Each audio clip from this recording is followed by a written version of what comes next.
자, 정유라 씨 걱정 없어 보인 이유가 있었습니다. 바로 지난달부터 이미 최순실 씨, 엄마 최순실 씨가 보낸 변호인과 귀국 전략을 세웠던 것으로 확인되는데요. 자, 강병기 기자, 어떤 내용인지 알려주시죠. 네, 우선 앞에서 보셨던 그 영상에서는 정유라 씨가 엄마의 재판에 대해서는 일단 형 선고가 아직 내려지지 않았다는 사실만 들었지 제대로는 못 들었다 얘기했는데, 사실 우리 법조 현장 기자가 취재해온 바에 따르면 좀 앞뒤가 좀 안 맞는 그런 말인 것 같습니다.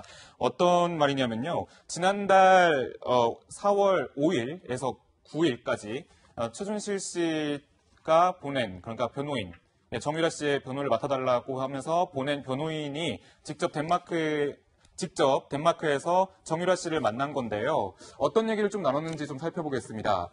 자, 우선 최순실 씨 측 변호인은 한국에 가지 않으면 영영 미아가 된다. 죄를 청산하고 출발하는 게 좋지 않겠냐. 그 엄마 의견도 같다라면서 최순실 씨의 뜻을 좀 이미 전달을 했고요. 그런데 정유라 씨는 이렇게 얘기했습니다. 내 젊은 청춘을 한국의 감옥에서 다 바쳐야 되는 거 아니냐라면서 우려를 나타내는 대화도 했다고 합니다. 그리고 또 이런 얘기를 좀 나눴는데요. 우선 변호인이 한국에 가서 체포되고 구속되는 건 정해진 수순이다. 통과 의례다. 그러니까 이것을 피할 수 없다. 수사를 피할 수 없다라는 뜻을 전달을 했다고 하고요. 또 방금 또 이후에 좀 어떻게 좀 구상을 할 것인지, 어떻게 전략을 짤 것인지에 대해서 간략하게 대화를 나눈 것으로 좀 전해지고 있습니다. 자, 그럼 지난달에 최순실 씨가 변호사를 덴마크로 보냈고 그때서야 딸 정유라 씨 보고 들어오라 설득을 한 건데, 어찌 보면은 정유라 씨의 당시 답변 내용, 자, 한국 들어가면은 내 감옥에서 청춘을 다 보내는 거 아니냐, 이렇게 걱정도 했다라는 거네요. 순진해 보이기도 하는데, 자, 양재인 변호사님, 여기서 궁금한 게, 자, 최순실 씨가 딸한테 변호사를 보내서 들어오라고 했단 말입니다. 그러면 자기 재판에도 큰 영향이 없을 거라고 판단했을 가능성이 높은 건가요? 일단은 최순실 씨는 그렇게 판단했을 가능성이 높습니다. 어느 정도 상황이 이제 정리가 되는 마무리 단계라고 생각했을 가능성이 높고요. 그렇기 때문에 이제는 딸인 정유라 씨가 한국에 오더라도 어쨌든 정해진 대로 조사만 받게 되면 결국에는 결과가 그래도 처음에 예상했던 것보다는 나쁘지 않게 나올 것이다라는 이제 나름의 판단을 해서 이렇게 변호사를 보내서 그 송환에 응해라라고 얘기를 한 걸로 보이는데요. 최순실 씨 입장에서는 일단은 그 학사농단 부분이라든지 정유라 씨가 개입되어 있는 학사농단 부분, 그리고 삼성에서 이제 말 특혜를 받은 부분, 그 부분이 사실 상당 정도 재판이 진행이 됐기 때문에 1차적으로 마무리가 되고 있는 수순이라는 점, 그리고 장시호 씨가 또 다음 달에 이제 구속기한 만료로 나오게 되잖아요. 그리고 특별하게 이제 추가 기소도 안 하기 때문에 아마 나올 것으로 보이는데, 장시호 씨도 그렇게 나올 수 있다면 내 딸인 정유라 역시 조사에만 잘 응하고 만약에 혐의점이 있고 만약에 처벌도 받아야 될 부분이 있다면 그 부분에 대해서 조금만 이제 감수를 한다면 나올 수 있지 않을까. 그게 더 딸의 새 출발에 있어서 의미가 있겠다라고 판단을 해서 이렇게 지시한 걸로 보입니다. 네, 그러니까 본인 재판도 어느 정도 다 정리가 되는 상황이고, 본인이 뒤집어 쓰고 있는 상 딸은 그렇게 큰 처벌을 받을 게 아니다라고 변호인들하고 상의했을 가능성도 높겠네요. 그렇죠. 네. 자, 최석호 기자. 근데 국내 송환을 계속 정유라 씨가 거부했었는데 이런 말도 했대요. 한국 가면 죽는다고 생각했다. 이게 일반인 상식적으로 맞는 표현인지 모르겠는데 이건 어떻게 된 이야기입니까? 그러니까 한국의 어떤 법적 절차나 이런 것보다는 송환에 대한 두려움을 느꼈던 것 같습니다. 양지민 변호사께서 거의 다 끝났다 이렇게 얘기를 했는데, 우선 보겠습니다. 최순실이 보낸 변호사에게 이런 이야기를 했습니다. 최순실의 변호사는 정유라가 아무것도 모르고 있더라. 정보가 부족해서 한국에 가면 죽는 줄 알고 있더라. 그래서 본인이 죄를 청산하고 그냥 잘 살아보자 이렇게 권유를 했다고 합니다. 그랬더니 정유라가 이런 얘기를 했답니다. 내 젊음 그리고 내 청춘을 모두 감옥에서 바쳐야 하는 것 아니냐. 체포되고 구속될 각오는 돼 있지만 검찰 수사에서 내가 유죄가 나고 하면 나 평생 감옥에 갇혀 있어야 하는 것 아니냐. 이렇게 이야기를 했다고 하는데요. 사실 그런 것이 있습니다. 거의 최순실의 재판은 구형 단계에 들어갔습니다. 하지만 이제 정유라가 오면 처음부터 다시 시작을 해야 되는데, 받고 있는 혐의만 해도 세 가지입니다. 업무 방해, 일의 부정 입학 때문이죠. 그다음에 제3자 뇌물죄, 삼성에서 승마 지원의 최대 수혜자입니다. 그리고 국외 재산 은닉, 21살짜리가 4억이 넘는 본인 명의의 독일 주택을 소유하고 있습니다. 이런 것에 대해서 재판부와 검찰은 하나하나 짚고 넘어갈 것입니다. 그렇기 때문에 본인조차도 송환에 대한 두려움이 굉장히 컸던 것으로 보입니다. 안재민 변호사님, 그 정유라가 현지에서 언론과 인터뷰한 걸 보면 아들에 대한, 본인 자신의 아들에 대한 굉장히 모종을 드러내고 나가고 싶다라고 했었는데, 근데 오늘 저희가 취재한 내용을 들어보면 한국에 가면 자기가 죽는 줄 알고 감옥에서 평생 있어야 되는 줄 알고 이게 더 두려웠던 게 아닌가라는 생각도 들어요. 아무래도 그럴 수 있죠. 왜냐하면 사실 이제 나이로 보자면 어린 나이고 한 번도 이런 형사 절차에 있어서 당사자가 돼본 적이 없기 때문에 두려움을 가질 수 있는 것은 당연하다고 생각을 합니다. 근데 계속해서 얘기했던 부분이 나는 아들과 같이 있는 것만 보장이 된다면 뭐 언제든지 한국에 가겠다라는 얘기를 해왔었거든요. 그게 이제 전략적으로 보자면 사실 이제 아직은 그 덴마크, 오늘 오기 전까지는 덴마크에 이제 있었기 때문에 유럽 같은 경우에는 사실 아무리 피고인이나 혐의점을 받고 있는 그런 피의자라고 하더라도 그 인권을 굉장히 중요시하거든요. 그리고 특히 어린아이를 둔 엄마, 그 부분에 포커스를 맞추다 보니까 계속해서 그런 메시지를 지속적으로 보내왔던 것으로 보이고요. 그리고 거기에 더불어서 아무래도 가면 뭐 박 전 대통령까지 지금 탄핵에 대해서 구속되어 있는 마당에 나는 당연히 구속되지 않겠냐라는 이제 불안감이 있었기 때문에 계속해서 뭐 항소까지 해가면서 지연을 시켜오다가 그러다가 사실상은 지금은 이성적으로 판단했을 때 어쩔 수 없이 이제 수세에 몰리게 돼서 결국에는 한국에까지 오게 됐다라고 볼 수 있겠습니다. 네, 이런 모든 판단이 엄마가 급파한 변호사가 설득한 결과라는데요. 국내로 송환된 정유라 씨, 억울하다는 말을 하기도 했는데요. 목소리 들어보시겠습니다. 엄마 최순실 씨 재판 보면서 어떤 생각하셨어요? 제가 어머니 재판 내용을 하나도 듣지도 못하고 보지도 못해서 어떻게 되고 있는지 저는 하나도 전에 들은 것이 없어요. 검색도 안 해보셨나요? 저 그 안에 갇혀 있어서 검색을 할 수가 없어요. 변호인 통해서 따로 연락 받으신 것도 없어요? 저희 어머니 일이요? 네. 뭐 어머니가 재판을 아직 형을 받는 재판을 안 하셨다 그것만 들었고 나머지 얘기는 안 하셨습니다. 국정농단 이런 과정들이 억울하세요? 제가 어머니와 전 대통령님과의 어떤 일이 벌어졌는지는 하나도 모르는데 일단 저는 좀 억울합니다.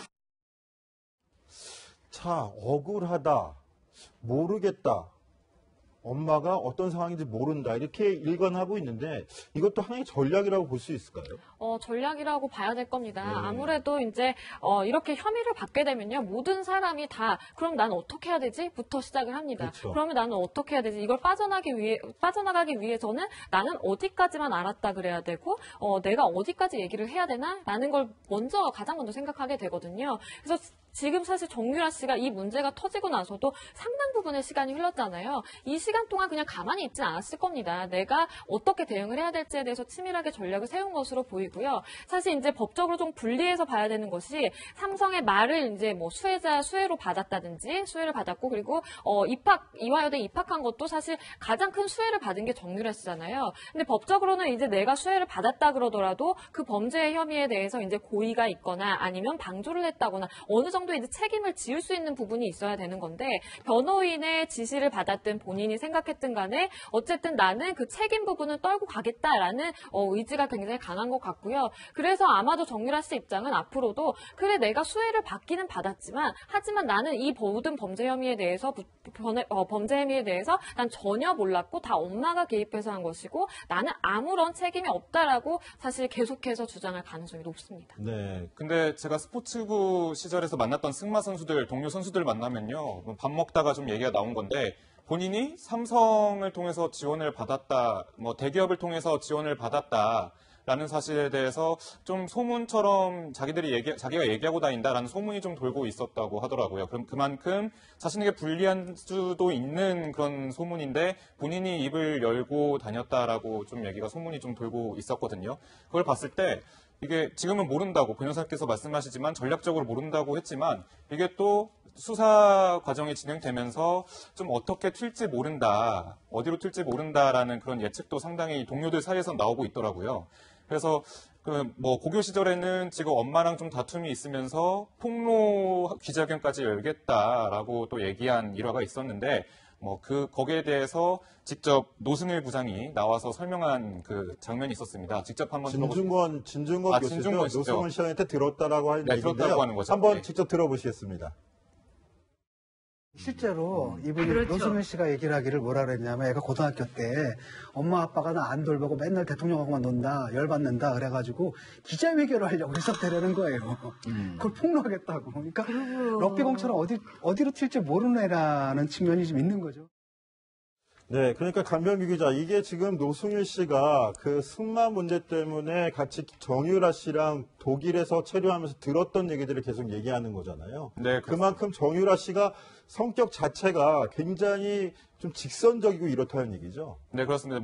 자기가 어떤 게 숨기고 싶은 게 있으면 그 얼굴에 좀 드러나고, 그리고 어떤 거를 꼭 가지고 싶다, 어떤 거를 좀 차지하고 싶다라는 부분이 있으면 사실 그거를 쟁취하고만은 좀 약간 고집스러운 성격이라고도 하더라고요. 물론 어머니의 그런 지원이 있었겠지만 이런 것들이 좀 동료 선수들 사이에서 나오는 걸 봤을 때 본인이 원하는 거, 본인이 하고 싶은 것에 대해서 그때 수시로 좀 변덕도 상당히 심하다고도 얘기가 나왔었고, 따라서 이런 진술 같은 게 좀 변동이 있지 않을까라는 생각도 들고 있습니다. 자, 차 기자, 그런데 이 두 모녀 관계인데 정유라, 최순실 씨의 이런 갈등 문제가 오늘 한 법정에서도 이 얘기가 나왔었다면서요? 예, 그렇습니다. 오늘 열린 이재용 부회장의 재판에서 그 증인으로 나왔던 박원호 전 대한승마협회 전무의 증언으로 어떤 둘 사이의 갈등이 드러났습니다. 뭐라고 얘기를 했느냐? 그 정유라가 가출을 해서 나는 엄마가 없다 이렇게 이야기를 했다는데요. 이 상황을 보면 당시에 아들을 출산하고 그 당시 남자친구였죠. 최순실이 신주평 씨와 그 아들을 굉장히 싫어하다 보니까 정유라가 가출한 겁니다. 그래서 박원호 전 대한승마협회 전무가 최순실의 부름을 받고 가서 좀 데리고 오려고 그랬더니 나는 엄마 없다. 난 그런 엄마 없다. 이렇게 얘기를 하더랍니다. 그런데 오늘 그 입국하는 모습에서도 그러한 뉘앙스를 잠깐 엿볼 수가 있었습니다. 저는 한 번도 대학에 가고 싶어 한 적도 없고 내가 무슨 과에 있었는지 모르겠다. 사실 다 자기 엄마인 최순실이 한 거 알고 있습니다. 국민들은. 그런데 딸 본인조차도 엄마를 감싸지 않는 모습, 저런 모습이 갈등설이 빚어왔던 관계였다. 이런 것을 좀 입증하는 것 아닌가 그렇게 보입니다.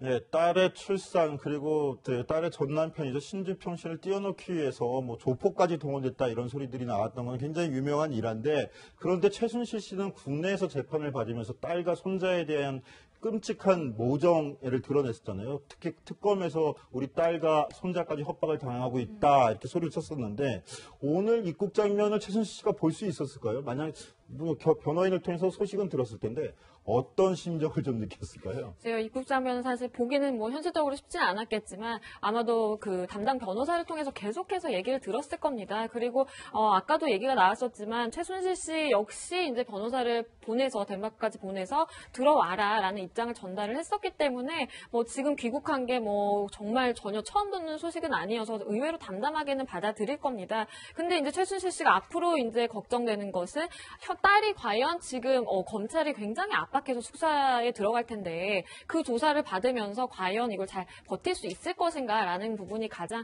걱정스러울 거고요. 본인도 굉장히 답답할 겁니다. 만나서 마음 같아서는 같은 구치소에서라도 당연히 분리를 하겠지만 어쨌든 만나서 이걸저걸 코치를 하고 우리 이렇게 하자라고 얘기를 하고 싶을 텐데 현실적으로 절대 이제 공범관계이기 때문에 분리를 해서 만날 수가 없는 상황이거든요. 그렇기 때문에 심리적으로 굉장히 답답할 것이고 또 아마도 이제 딸에 대한 애정을 계속해서 보여왔기 때문에 만약에 조금이라도 이제 과정을 지켜보다가 딸이 좀 불리해진다라든지 내가 뭔가 도움이 필요하다, 내가 도움을 줘야겠다라는 생각이 있으면 언제든지 사실 돌발적인 행동을 할 수 있는 가능성도 배제할 수는 없다고. 네, 알겠습니다. 저는 아까 최석호 기자가 얘기했지만 오늘 정유라 씨 입국하면서 자기가 이화여대 무슨 과에 다니는지도 입학했는지도 모르고 있다.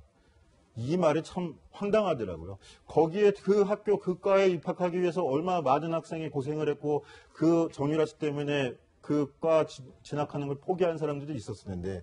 자, 정유라 씨 이런 가운데 과거에 서민들을 울리는 발언을 했었죠. 자, 부모의 재력도 능력이다. 자, 그런데 이 말에 대해서 공식적으로 사과를 표명했습니다.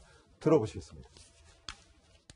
그럼 과거에 본인이 돈도 실력이다라고 발언을 올리시면서 네, 제가 그거는 적이 있는데 정말- 그것에 대해서 국민들에게 하신 말씀 있으신가요? 제가 그땐 참 어리고 너무 그때 제가 좀 다툼이 있어가지고 제가 하도 막 돈으로만 말을 탄다 그런 얘기를 많이 듣고 그래서 저도 욱하는 마음, 어린 마음에 썼던 것 같은데 정말 죄송하게 생각합니다. 제가 지금 생각해보면 저도 아기가 있는데 제 자식이 어디 가서 그런 소리 들으면 정말 속상할 것 같아요.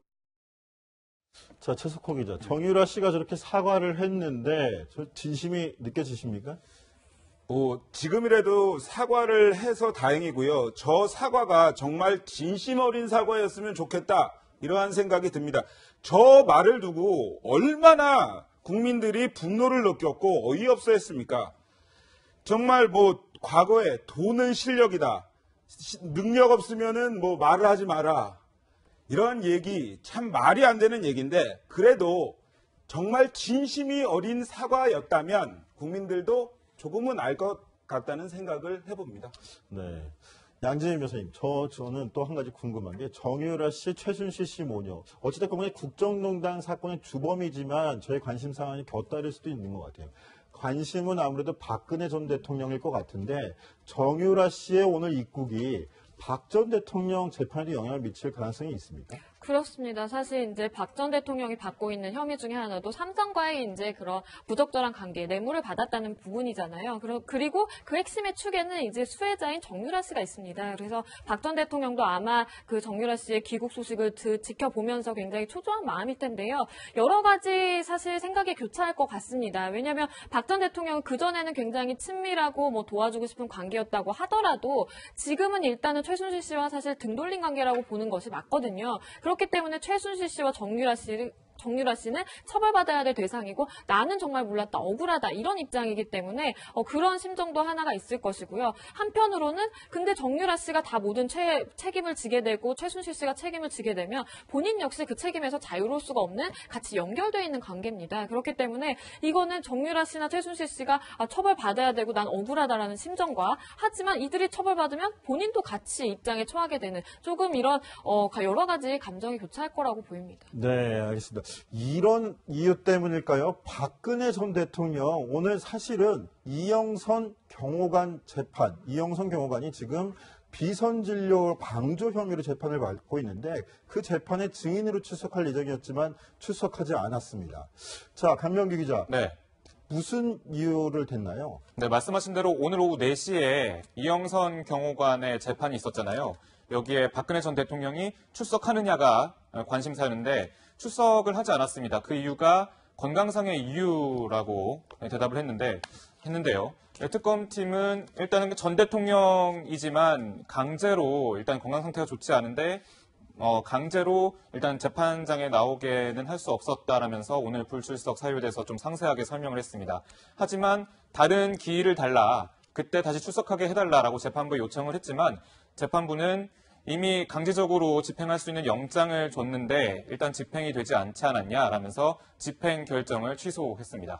자, 양 변호사님, 저렇게 구치소에 붙잡혀 있는 피고인의 같은 경우에는 강제 구인할 수가 없습니까? 강제 구인 가능합니다. 그렇기 때문에 이번 지금 상황이 굉장히 이례적인 상황이라고 네. 보셔야 됩니다. 사실 구인장이 발부가 됐으면 그거에 따라서 강제 구인을 얼마든지 해올 수 있는 상황임에도 불구하고 특검 측에서는 아무래도 좀 전직 대통령이다 보니까 그렇게까지 강제로 소위 말해서 끌고 오는 것까지는 조금 부적절하다라고 생각해서 이제 한 발 물러선 걸로 보이는데요.